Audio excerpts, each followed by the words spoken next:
It's good to see all of you. We spent the last week in Missouri visiting Adonia's family, and we also spent a little bit of time with my relatives in Iowa. So I'm very grateful for everyone that helped out last week and for Gilo for giving the message. I thought he gave a great message. If you didn't listen to it, please watch the recording. So today I want to talk about when feet fail, taking the next right step. And I'm so grateful that the music ministry could perform that song today because it lines up so perfectly with the message that I wanted to share. And I wanted to just take a minute to look back at some of the lyrics from that song because I don't know if you caught all the lyrics. I just want to kind of point out a few that I felt were really meaningful lyrics. You call me out upon the waters, the great unknown, where feet may fail. And there I find you in the mystery. In oceans deep, my faith will stand. Your grace abounds in deepest waters. Your sovereign hand will be my guide. Where feet may fail and fear surrounds me, you've never failed, and you won't start now. Spirit, lead me where my trust is without borders. Let me walk upon the waters wherever you would call me. Take me deeper than my feet could ever wander, and my faith will be made stronger in the presence of my Savior.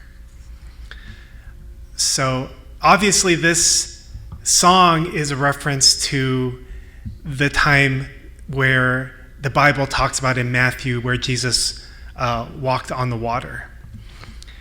But I find it to be an incredibly relatable message for us in our lives because so many times we kind of get into a situation where we need a little bit of extra faith. We need a little bit of extra trust. We find ourselves in a situation where we're kind of maybe a little bit more commitment or more of something than we expected. And I think that these lyrics are very good, like a prayer for people of faith. It gives the image of being called out into the unknown, into a place where feet may fail. And I think that this is really where real faith is experienced. Not when everything is clear and comfortable and safe, but when God asks us to take a step beyond what we can control. It makes me think of the many times in my life where my feet have failed, where I had an inspiration or a desire to do something or a moment of clarity, but then when the time actually came to follow through, I struggled to take the next step. Even just recently, like I shared a little bit ago, how I had this inspiration last time when I went to Korea, and I wanted our family to go. And I felt very convicted about it. But then when the time actually came to buy the tickets and to make the commitment, I got really cold feet, and I was like, maybe we shouldn't go. You know, there's this uncertainty and that uncertainty, and it's a lot of money and we just bought a house and all these things. And then thankfully, Adonia kind of didn't really push me, but the imagery makes sense, right? Like in a real sense, if she hadn't been there, if she hadn't felt like, no, we should do this, then we probably wouldn't have done it. And so sometimes you need someone to help you take those steps that maybe at one point you felt convicted in, but maybe you got a little cold feet or a little hesitation or something. This can apply, I think, to many things in life. You know, maybe in a moment you're like, it may be a moment of prayer or a moment of clarity. You're like, I really need to make this wrong right. I need to fix this thing. I hurt this person. I need to apologize, or I got into a situation once where I caused a lot of damage to somebody else's car, and I didn't know that I didn't know that the damage had been caused. It was kind of like beneath the hood kind of thing, until later on I overheard the conversation that, oh, we had to fix our car. I had this crazy damage happen to it. It's like, how could it have happened? And I was like, oh God, it's probably me. And I felt really like, it took me years to eventually own up to that mistake. But it really ate away at my conscience for many years, this mistake that I made. But, I think that we all have things that it's sometimes like in a moment of clarity or a moment of like self-reflection, we're like, oh, I should really reconnect with that old friend, or I should really I need to forgive this thing that somebody did to me because it's, what they say, it's living rent-free in my head, right? It's like it's controlling my life, and I need to let it go, or something like that. And so we get these moments where we're like, I need to take this step. But then actually taking the step is oftentimes where the faith comes in, because it's hard. If it was easy, we would have done it already. So the song also draws very interesting parallels between these kind of two very interesting dynamics, where one is like where God is calling us, there's God's guiding hand, and with that comes grace and trust and a stronger faith. But there's also deep waters, there's the unknown, there's a mystery, and there's fear. And I found this to be very true in my own life. In the times where I stepped out in faith, knowing that nothing is guaranteed, knowing that things may not work out, not knowing how things were going to work out, then that was often the opportunity for God to be able to show himself in my life. I could experience God in a new way. I found this,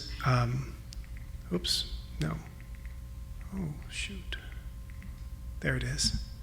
This quote from our true Father, he said, "In leading a life of faith, you cannot be a spectator. You follow me, but you should not practice your life of faith centered on me. You have to practice it centered on yourself. So you must preserve your way of faith, irrespective of what others do. A life of faith centered on heaven is a life of gratitude and contentment in the deepest sphere of the heart, unlike any experience you may have with a person who is close to you." So I used to think that oceans were a really cool place to go surfing and to swim and hang out on the beach. And it's interesting that this song talks about oceans. Because if you ask me about oceans in my early years of my life, in my 20s, I'd say, yeah, oceans are awesome. One of my best experiences with the ocean, but also I'd say ever, was going surfing. There used to be a member in San Diego who would teach like a surf workshop, and you could go there and that was he loved mixing God and teaching and surfing. And I was like, why not? So we happened to be in San Diego that summer, and so a group of us joined in with the surf workshop. I think that's actually what it was called. And we went surfing, and I was surprised by how much I loved it. It was such a cool experience. I've only done it the one time, I haven't done it again. But it was just such a rush. It was such a fun experience.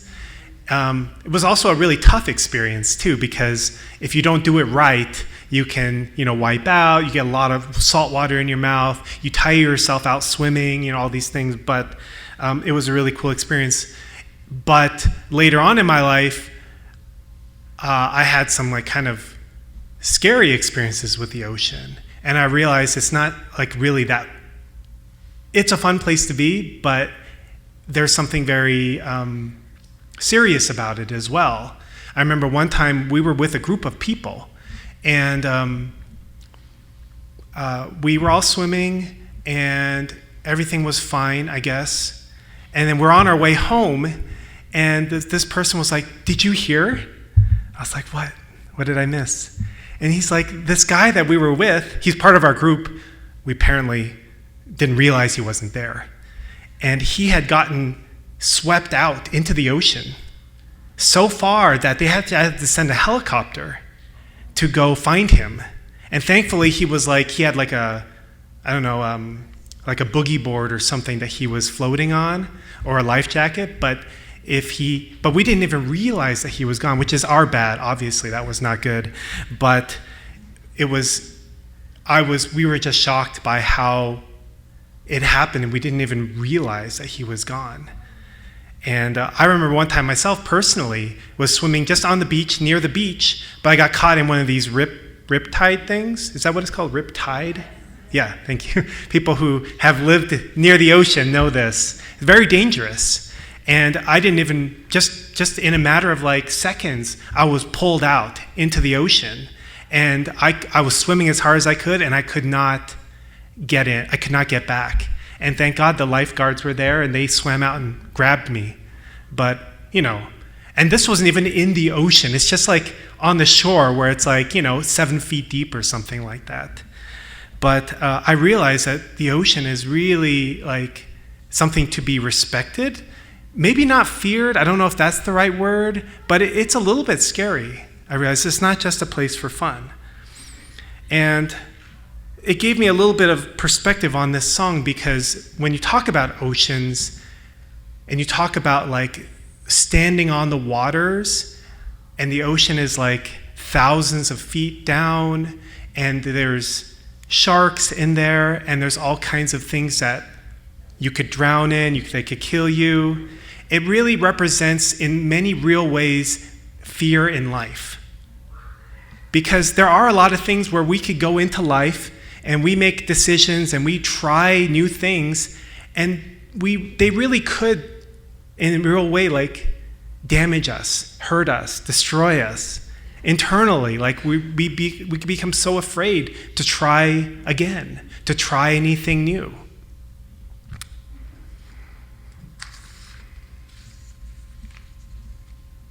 But at the same time, oceans are beautiful.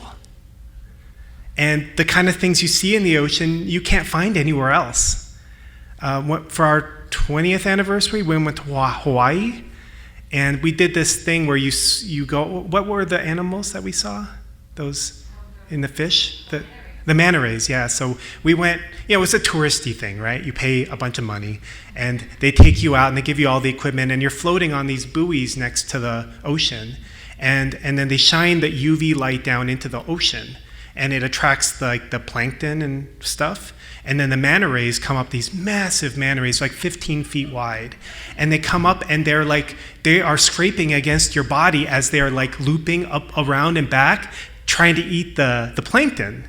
And it's a really, really amazing experience. It's kind of unnerving a little bit to have these like huge white sea monsters like brushing up against you. But at the same time, it was, just also reminded me how like amazing God's creation is. And there's things that you would never be able to experience if you don't go into the ocean. A lot of things. So I think that it's interesting, last week and the week before, Gilo and Adonia, they both kind of touched on the story of Jacob and Esau a little bit. And Gilo was talking last week about how Jacob, if you remember, Jacob is the twin, right? Jacob and Esau are the twins, the grandchildren of Abraham. And they, Jacob had to run away to his uncle, work there for 20 years, and then eventually try to come back. He came back and reunited with his brother who was trying to kill him. And I also found myself being drawn to this story, again, for this message, but a different part of the story, and I want to read that here. Nope. All right, where are we at? Okay.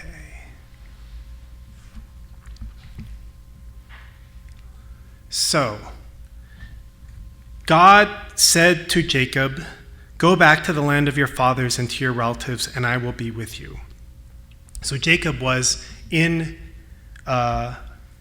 with his uncle, and at one point God said, "You need to go back."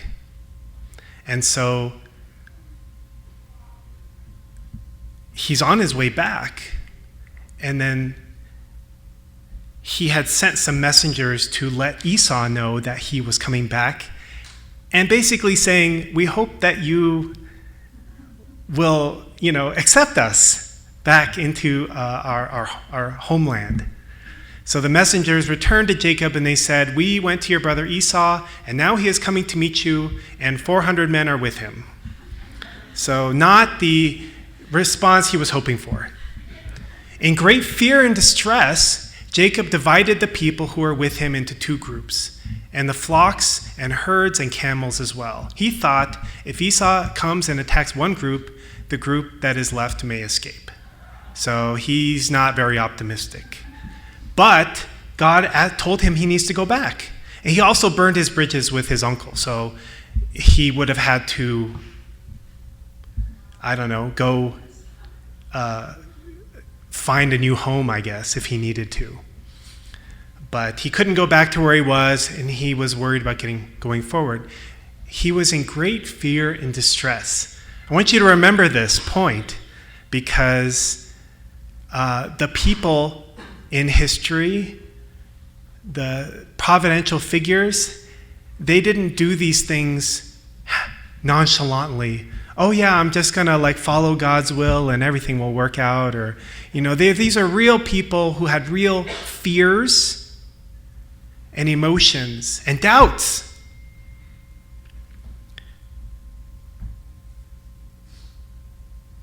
But still took that next step anyway. Then Jacob prayed, O God of my father Abraham, God of my father Isaac, Lord, you who said to me, go back to your country and your relatives, and I will make you prosper. I am unworthy of all the kindness and faithfulness you have shown your servant. I had only my staff when I crossed this Jordan, but now I have become two camps. Save me, I pray, from the hand of my brother Esau, for I am afraid he will come and attack me, and also the mothers with their children. But you have said, I will surely make you prosper, and will make your descendants like the sand of the sea, which cannot be counted. So he's praying to God, I'm worried, but I know that you made this promise. I know that you are God. And this kind of sounds like he's saying, I hope that things will work out.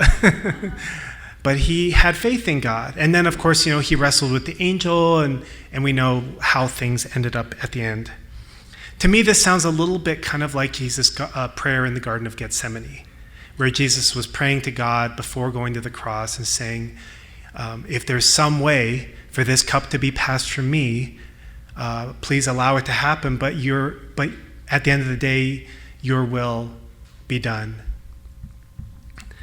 And I feel like a similar heart toward God and towards God's will from Jacob that we can learn a lot from, because I think that we find ourselves often in a situation where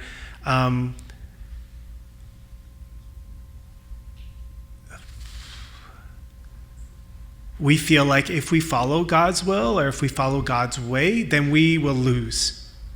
We will be left with the short end of the stick, I guess you could say. We'll be poor, or we'll be rejected by people of the world. All these kind of things are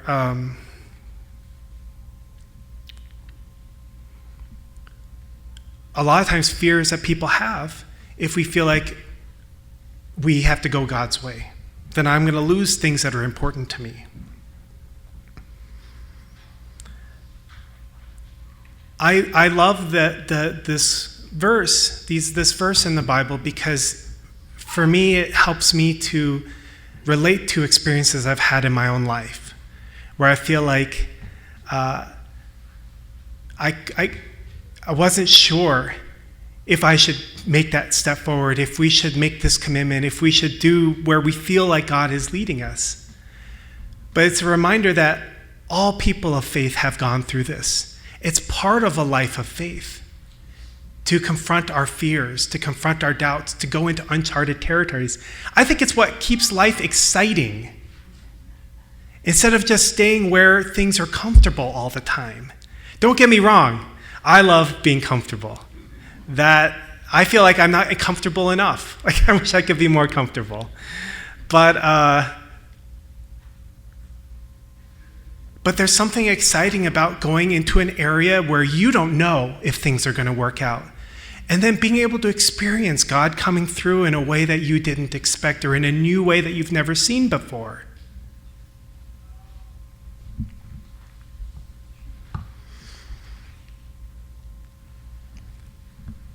It reminds us that God is not just a figure that people talk about in the Bible, or it's some experience that someone else had an experience with God.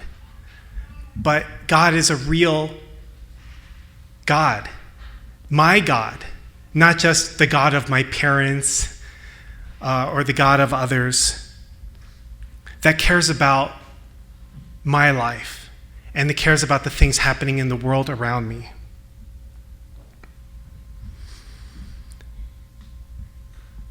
So now as a community, we are preparing for a step out into the waters.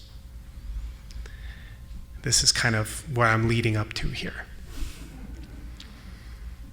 I know that many of you have heard over the last couple months, Adonia and I sharing about next steps and plans for the future. And believe me, this is probably one of the most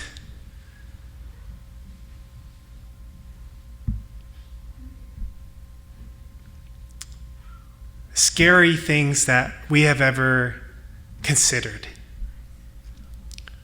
No, I'm not trying to scare anybody. Sorry. I heard, what? Like, no, not like that. But just, it's a big undertaking, what we're hoping to do. And so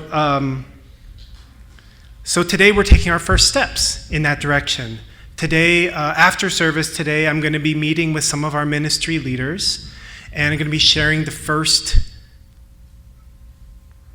iteration of what that looks like. And then we'll get feedback, and then in another week or two, we'll share with everybody. And the real hope here is that, and the real thinking is that this is going to be such a cool opportunity for us. I say that now, but we'll see how I feel later. Such a cool opportunity for us as a community to be able to see God working in a new way. That's my hope and belief. Now, somewhere along the way, I will probably get very cold feet, and I will probably have doubts. Just like when we try to do anything. Just like when we try to do everything in our lives, in the church, as pastors, doesn't matter. But I'm excited for what that's going to look like and the journey that we're all going to be on. I feel like our whole community is going to experience God in a new way. That's cool to me. So hopefully, not just as a community, but also each and every one of us, as we are going through our lives and we are seeing maybe a need to take a new step in a relationship, in my personal walk with God, in my relationship with my family members, in my career, that when we are confronted with a step that needs to be taken, that we can remember these words, that we can remember that maybe it's a step into the unknown, maybe there's fear, maybe there's things to be worried about, but it's also an opportunity for God to show himself in a new way that we've never experienced before. And I think that's exciting. So that's my message. Please join me in prayer. Dearest Heavenly Parent, thank you so much for this day and everybody who came today, Heavenly Parent, and all our brothers and sisters who are traveling over the summer or doing different things. We just feel grateful for this family and community. I'm so grateful, Heavenly Parent. I know that we wouldn't be where we are today, not our community, not ourselves personally, not myself, if it wasn't for you. Heavenly Parent, you have brought us to this point. You have led us this far, Heavenly Parent. And we want to not take that for granted, but also remember and never forget that. Take it for granted, Heavenly Parent, that when we take steps, even if we're afraid or there is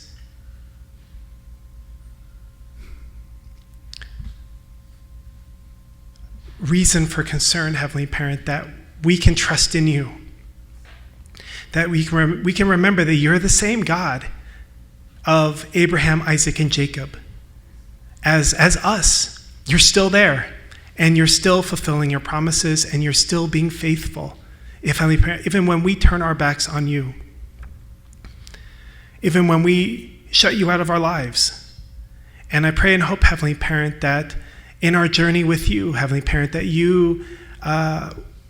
that we open our hearts to what it is that your hope is for our lives, Heavenly Parent, knowing that your plans, your hopes, your ideas are good.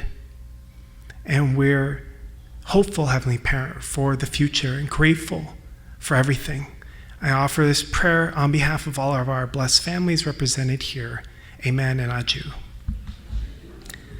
And here's a little preview of next chapter for the Colorado Family Church. Thank you so much.